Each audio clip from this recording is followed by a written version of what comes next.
Breaking news చూస్తున్నాం. తెలంగాణ శాసనసభ సమావేశాలు వాయిదా పడ్డాయి. అసెంబ్లీ శీతాకాల సమావేశాల్లో భాగంగా ఇవాళ 10:30 తొలి రోజు శాసనసభ సమావేశాలు ప్రారంభమయ్యాయి.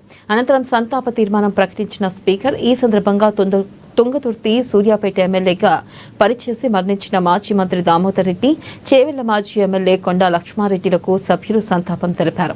అనంతరం 0 అవర్లో భాగంగా వివిధ నియోజకవర్గాల ఎమ్మెల్యేలు పలు సమస్యలను సభ దృష్టికి తీసుకెళ్లారు. కాంగ్రెస్ బీఆర్ఎస్ నేతల మధ్య 0 అవర్లో వాడివేడి చర్చ జరిగింది. చర్చల అనంతరం జనవరి 2కు అసెంబ్లీ స్పీకర్ గడ్డం ప్రసాద్ కుమార్ వాయిదా వేశారు. ఇక జనవరి 2 ఉదయం 10 గంటలకు సభ తిరిగి ప్రారంభం అవుతుందని స్పీకర్ గడ్డం ప్రసాద్ కుమార్ తెలిపారు.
బ్రేకింగ్ న్యూస్ చూస్తున్నాం. సీఎం రేవంత్ రెడ్డి తన ఛాంబర్లో మంత్రులు, విప్లతో సమావేశం నిర్వహించారు. దాదాపు గంట పాటు మంత్రులతో సీఎం భేటీ అయ్యారు. ఈ సమయంలో ముఖ్యంగా నీటి వాటాల విషయంలో మంత్రులు అందరూ అలర్ట్ గా ఉండాలని సీఎం ఆదేశించినట్లు సమాచారం. బీఆర్ఎస్ తన ఉనికిని కాపాడుకునే పనిలో ఉందని సీఎం రేవంత్ తెలిపారు. సభలో ప్రతిపక్షాలకు కౌంటర్ ఇచ్చేందుకు మంత్రులు సిద్ధం కావాలని సూచించారు. జిల్లాల వారీగా మంత్రులు ఎదురుదాడికి సిద్ధం కావాలన్నారు. సభలో పాయింట్ ఆఫ్ ఆర్డర్ ముఖ్యమని తెలిపారు. ప్రతిపక్షం అడిగే ప్రతి అంశానికి సమాధానం ఇవ్వాలన్నారు. జనవరి 4 వరకు సభ జరిగే అవకాశం ఉందని సీఎం తెలిపారు.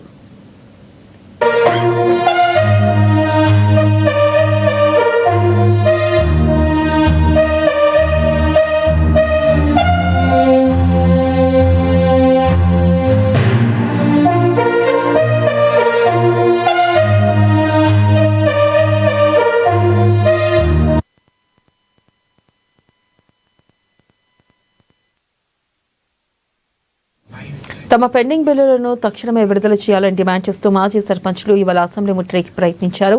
ఈ క్రమంలో గన్ పార్క్ వద్దకు చేరుకున్న నిరసనకారులకు పోలీసులు అడ్డుకోవడంతో తోపులాట జరిగి ఉద్రిక్తత నెలకొంది.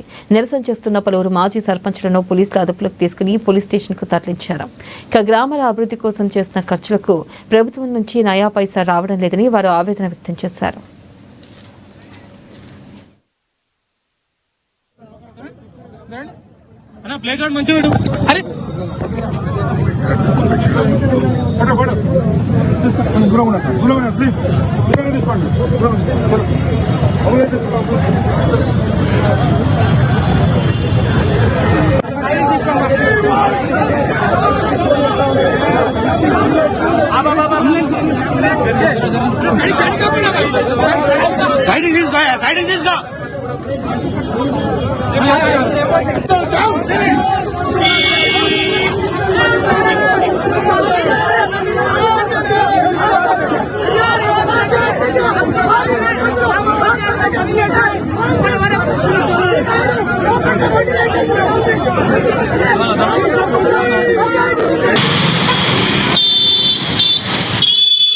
బిల్లులు ఇవ్వకుండా ఈ ప్రభుత్వం కక్ష సాధింపు చర్యకు పూనుకుంటే ప్రజల నుంచి మమేకం చేసి ఈ ప్రభుత్వంపై తిరుగుబాటు చేసే పరిస్థితి వస్తుంది. కాబట్టి ఇప్పటికైనా మేము దేశంలో ఎక్కడ లేని విధంగా తెలంగాణ రాష్ట్రంలోనే 2019 నుంచి 24 వరకు చేసిన గ్రామ సర్పంచుల అభివృద్ధి పనులే కనపడతాయి. ఇప్పటికి చూస్తే గ్రామాలలో మేం చేసిన అభివృద్ధి పనులే ఉన్నాయి. ఈ ప్రభుత్వం వచ్చిన 2 సంవత్సరాల నుంచి కనీసము గ్రామ పంచాయతీలకు నిధులు ఇవ్వలేదు, గ్రామాల్లో అభివృద్ధి పనులు చేయలేదు, తట్టెడు మట్టి వెత్తిపోయలేదు. అదే విధంగా ఎలాంటి లేదు. మొన్న గెలిచిన సర్పంచులకు ఈ ప్రభుత్వం చెప్తుంది 5 లక్షల రూపాయలు చిన్న గ్రామ పంచాయతీలకు ఇస్తాంటుంది, పెద్ద గ్రామ పంచాయతీలకు 10 లక్షలు ఇస్తామంటుంది. కానీ దానికి మాకు సంతోషమే. కానీ మా పెండింగ్ బిల్ల సంగతి ఏంది? మేము గ్రామాల్లో అభివృద్ధి పనులు చేసిన ద్విచక్ర వాహనం నడిపేటప్పుడు హెల్మెట్ ధరించకపోవడం వల్ల విశాఖ ట్రాఫిక్ ఏడీసీపీ ప్రవీణ్ కుమార్ అన్నారు.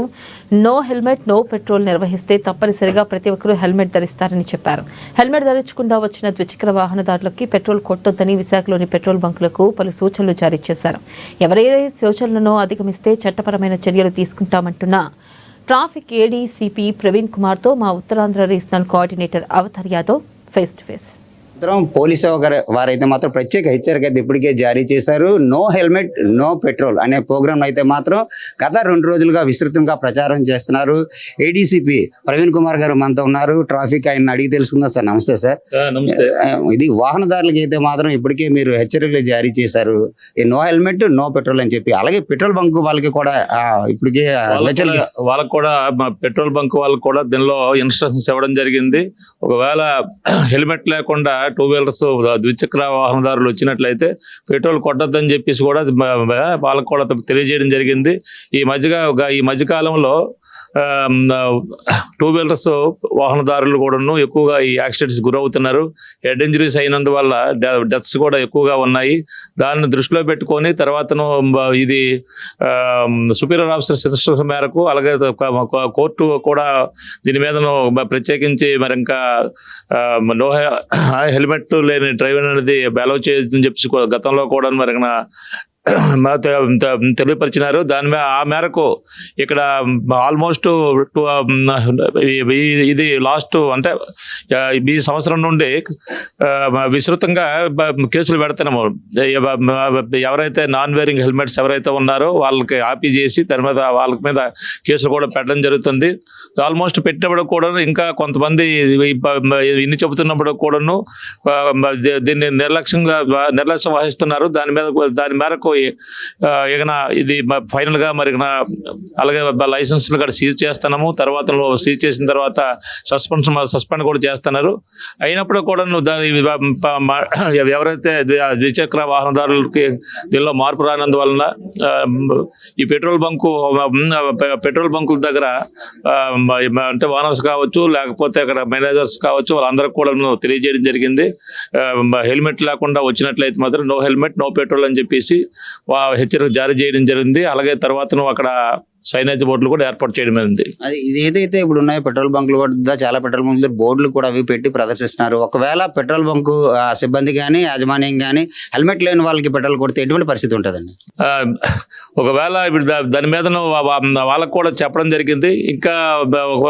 ఇంకా ఫర్దర్ గా కూడాను మళ్ళీ అంటే ఇప్పుడు ఇది మాత్రం కంప్లీట్ గా వాళ్ళందరికీ కమ్యూనికేషన్ ఫర్దర్ గా నెక్స్ట్ ఇంకా ఏది ఉండి చేసినట్లయితే మాత్రం వాళ్ళతో మళ్ళీ డిస్కస్ చేసి చర్యలు తీసుకుంటామని. Thank you.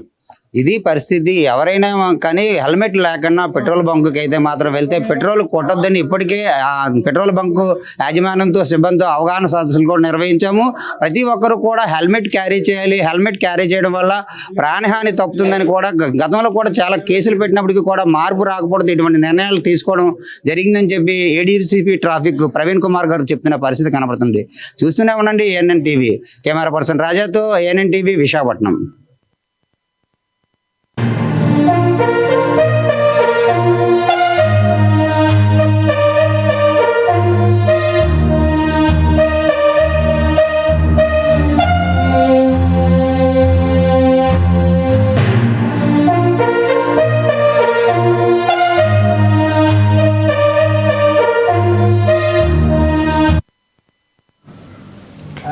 బ్రేకింగ్ న్యూస్ చూస్తున్న అమెరికాలోని కాలిఫోర్నియా రాష్ట్రంలో ఘోర రోడ్డు ప్రమాదం జరిగింది. తెలంగాణకు చెందిన 2 యువతులు దుర్మరణం పాలయ్యారు. మహబూబాబాద్ జిల్లా గార్ల మండలానికి చెందిన పుల్ల కండు మేఘన కడియాల భావన మృత్యువాత పడ్డారు. ఈ దుర్ఘటన మహబూబాబాద్ జిల్లాలోని వారి కుటుంబాలను తీవ్ర విషాదంలో ముంచింది. ఇక స్థానికులు పెద్ద ఎత్తున మృతుల కుటుంబ సభ్యులకు తమ ప్రగాఢ సానుభూతిని తెలియజేస్తున్నారు. స్థానిక అధికారులు దర్యాప్తు చేపట్టారు.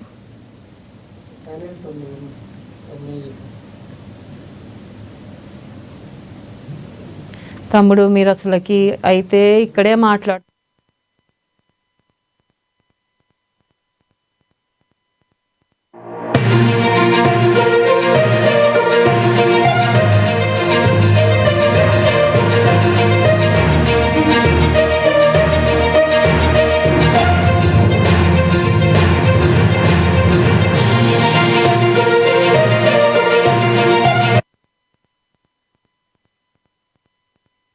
గాన మండలానికి చెందిన పుల్లకండ నాయకరావు గారి కూతురు మేఘన అమెరికాలో చదువుల రీత్యా 3 సంవత్సరాలు క్రితం చేసుకుని చదువు పూర్తయింది.